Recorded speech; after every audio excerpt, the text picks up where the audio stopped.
Hello বন্ধুরা, আজকে আমি চা বানাচ্ছি দুধ চা। তো দুধ চা বানানোর জন্য 1 কাপ জল ঢালবো, তারপরে ইন্ডাকশনটা অন করে দেবো। এবার বন্ধুরা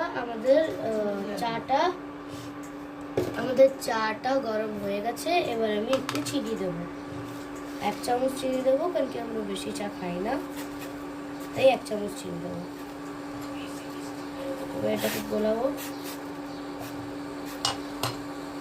এবার বন্ধুরা আমি চায়ে একটু চা পাতা দেবো, 1 চামচ চা পাতা দেবো।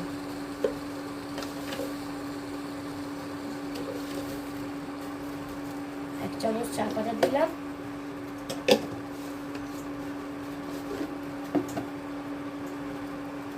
বন্ধুরা আমি এটা চাটাকে কিছুক্ষণ ফুটতে দেবো, তারপরে আমি এটাতে দুধ দিয়ে দেবো। এবার বন্ধুরা আমি এটাতে দুধ দিয়ে কিছুক্ষণ ফুটিয়ে দেবো, তারপরে নামিয়ে দেবো। তাই এখনের জন্য বন্ধ করব। তো এবার বন্ধুরা আমি চাটাকে ছাঁকবো। আমি তো বাচ্চা, তাই আমি চা খাই না, তাই আমি আমার দিদুনের জন্য চা বানিয়েছি। তো যদি ভিডিওটা ভালো লাগে তাহলে লাইক সাবস্ক্রাইব করে দিও। বাই। দুদন, চা হয়ে গেছে, নাও।